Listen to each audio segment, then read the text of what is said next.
Greetings. Welcome to the Professional Patient Podcast. On today's episode, we're going to talk about nurses, the ambassadors of patient care. Let me use a sports metaphor to best convey my point. Let's look at doctors as the quarterbacks. You know, they call the shots. They get the glory, the fame. They also get the blame. But they're the big deal, okay? Nurses, though, nurses are the offensive line. They're the center, the left guard, protecting against the quarterback's blind side. That's what they do. Nothing happens without the nurses snapping the ball to the doctors. I know it sounds crazy, but it's kind of an accurate metaphor because when you think about it, offensive linemen look out, they read the defense, and they give that information to the quarterback so he could make the right decisions on the field. Nurses do the same thing. They listen and talk to patients, and they give that information to doctors. And then doctors make the right call. What kind of medicine? What kind of treatment? It really is the same thing. Now, a lot of years of being a hospital patient gave me this perspective and also watching a lot of football games. But I will tell you that when I was a kid, I'm 48, so I was about 12, watching a football game with my closest friend and his dad, who was a big football fan, and still is.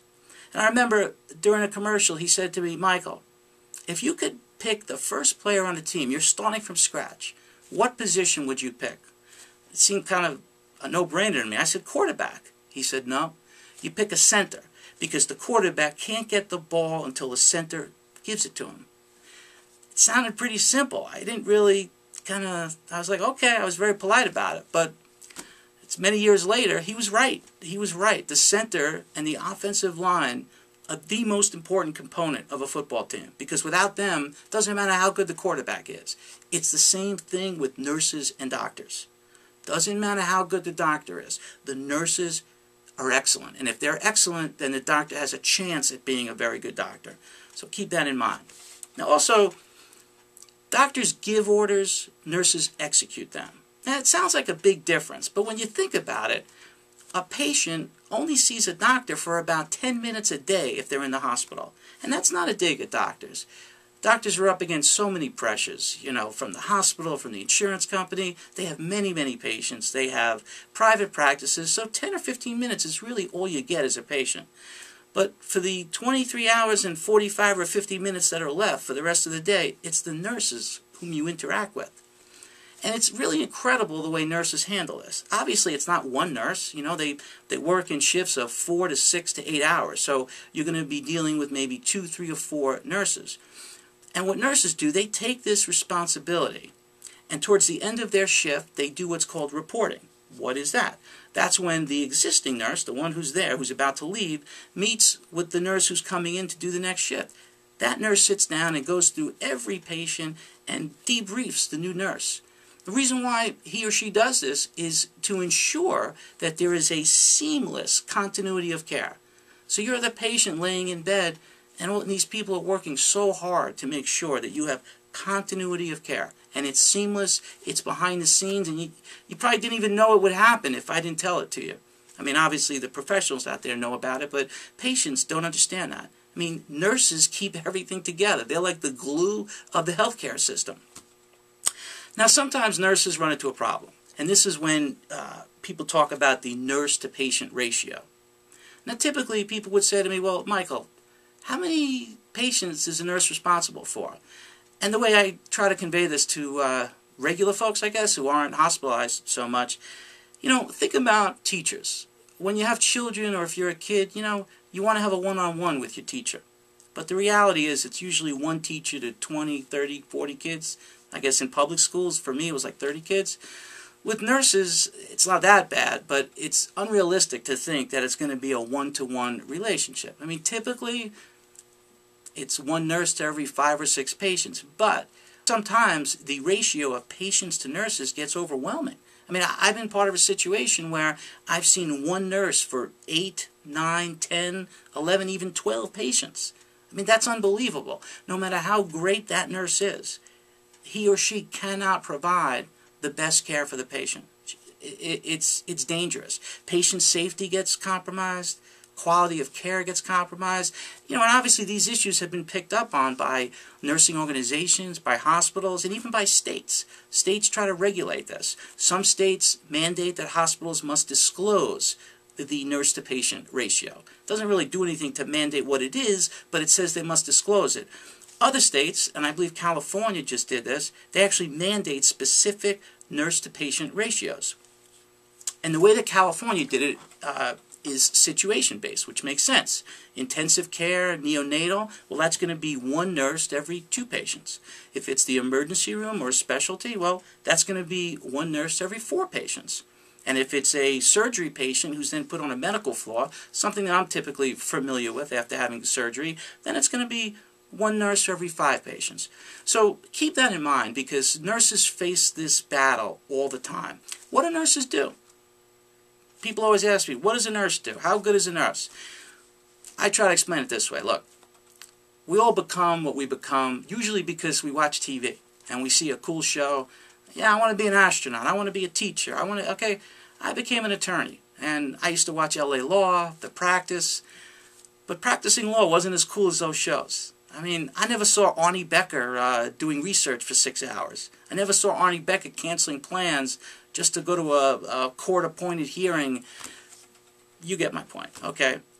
Some people want to be law enforcement officers because they watch these shows. They're so cool. Now, I have the utmost respect for people who put their life on the line for my safety. But let's face it, I think police officers must have a lot of mundane days as well, where they sit there and nothing happens. God willing, I hope that's the case, nothing happens. But you don't see that on TV. But the interesting thing is that with nurses, I think what you see on TV is kind of accurate. All right, there's not that much drama, okay? Maybe not that much physical contact, if you know what I mean. But it is kind of accurate. They are so integral to the system.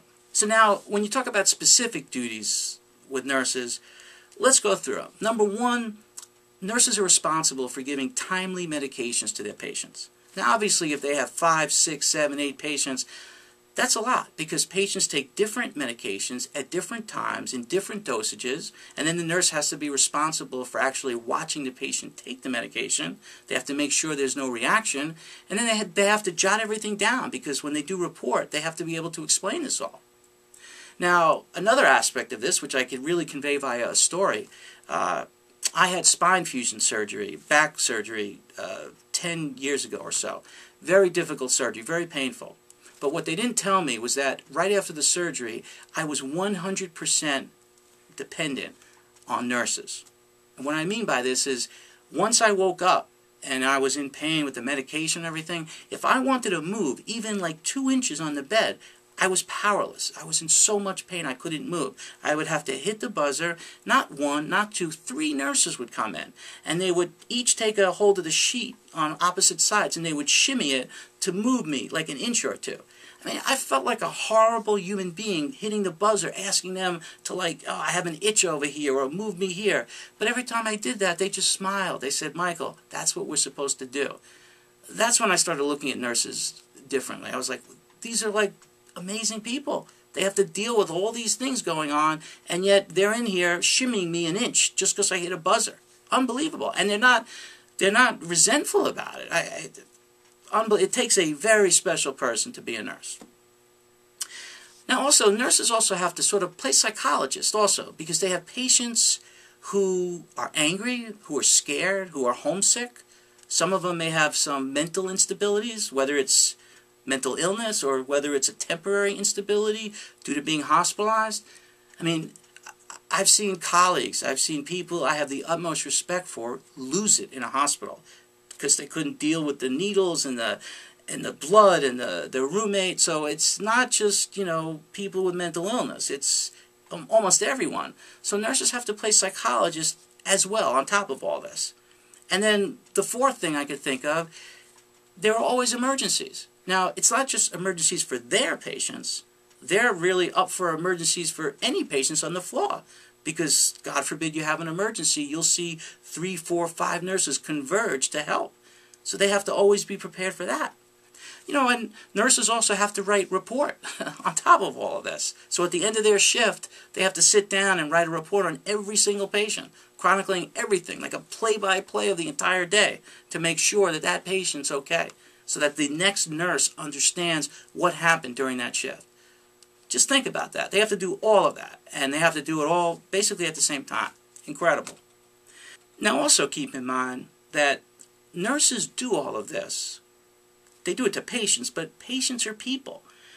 People have emotions, and when they're in the hospital, it's a situation they don't like being in, whether they're in pain, whether they're scared, whether they're angry. And unfortunately, a lot of patients feel that in such a situation, they have a license to be nasty. They don't, but some feel that they do. Some are just, understandably bummed out. And typically, they take it out or they vent to the person closest to them at the time. And usually that's the nurse.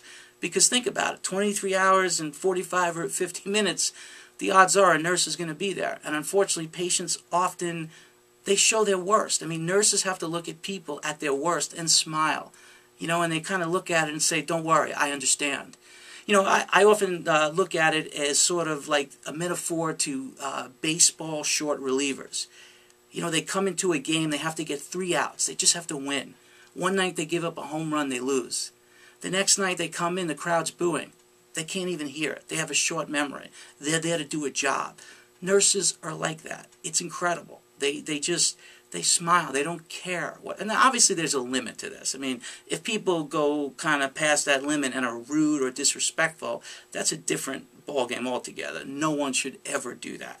But just human emotions could be very difficult sometimes, and nurses deal with it, though. It is unbelievable that on top of all the responsibilities and the challenges and the expectations, they also have to deal with people being their worst. And they smile, and they just shrug it off. Hey, no problem. It's really incredible. So as you can see, nurses essentially define the hospital patient experience. And I think this is going to be really important moving forward as medical practices are becoming consumer service businesses. I mean, that's where we're going. It's a business.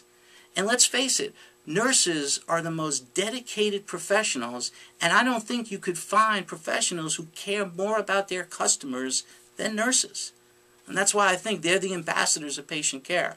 They are, and they should be. Given the importance of nurses, what I'd like to do now is give you a few tips on how most effectively to interact with them. Tip number 1, respect them. You got to keep in mind that patients lean on nurses, doctors lean on nurses. They're always up against the nurse-patient ratio situation, and now they have healthcare reform to worry about. Are they going to be saddled with more responsibilities? I mean, keep that in mind when you think about all the things that they have to do, that they're responsible for, the fact that they care, the fact that they're so precise, the fact that they're responsible for continuity of care. I mean, I don't need to go on. I think I've said it already. Respect them. Number 2, trust them. They know what they're talking about. What do I mean?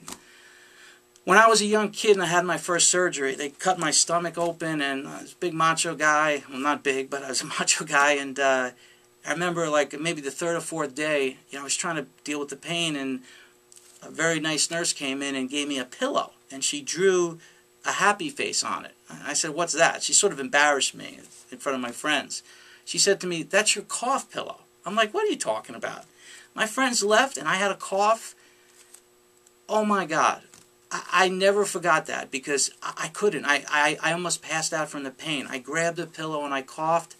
And to this day, I don't think I would have been able to clear my throat if I didn't have that pillow. It's a little thing, but when they tell you to do something, listen. They know what they're talking about. Nurses would constantly tell me, "All right, Michael, the doctor said you could eat. Go slow." I'd be like, "Come on." My friends would bring me Heroes.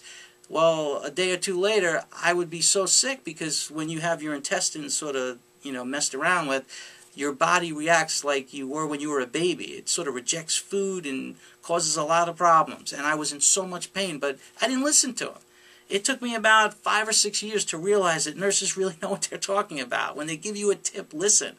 They know what they're talking about. They're like crafty veterans in sports. They've seen it all, okay? They know what they're talking about. Number 3, one day that emergency will be you. What do I mean? A lot of times you may hit the button, it may take a while for the nurse to come, or the nurse may come and say, I'm really sorry, I was busy with an emergency. Be patient. Because I have learned over the years, that emergency was me, many times.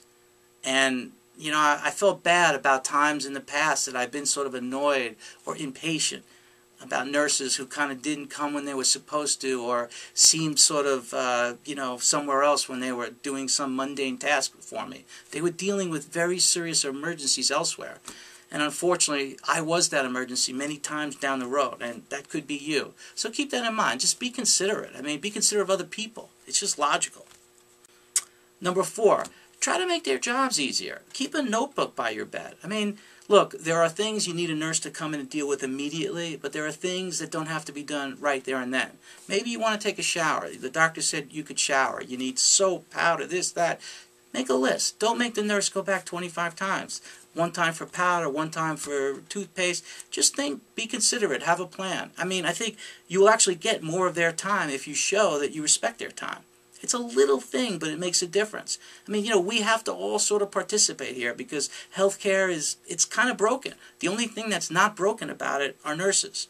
So they are the people that we have to really, really help, all right? Number 5, check your daily doctor orders. Now, this is when doctors make their rounds, and usually in the morning, and that's when they spend the 10 to 15 minutes with you.